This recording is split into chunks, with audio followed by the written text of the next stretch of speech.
కలియుగ దైవం వెంకటేశ్వర స్వామి యొక్క 108 దివ్యక్షేత్రాల్లో కోణంలో ఉన్న ఒక దివ్యక్షేత్రం గురించి తెలుసుకుందాం. ఈ ఆలయం పేరు శ్రీ సారంగపాణి పెరుమాళ్ ఆలయం.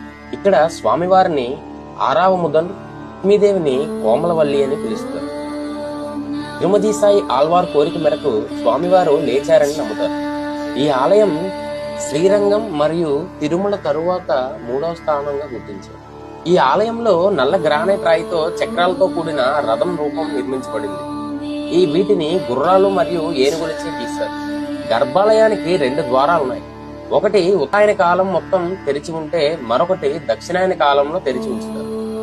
భృగు మహర్షి వైకుంఠంలోకి ప్రవేశించినప్పుడు ఆయన్ని స్వాగతించలేదని కారణంతో మహావిష్ణువు ఛాతి మీద తంతాడు. దీంతో ఆగ్రహించిన లక్ష్మీదేవి భూమి మీదకు వచ్చేస్తుంది. వచ్చి ఈ హేమ పుష్కరిణి ఒడ్డున స్థిరపడిందని స్థల పురాణం ద్వారా చెప్పింది.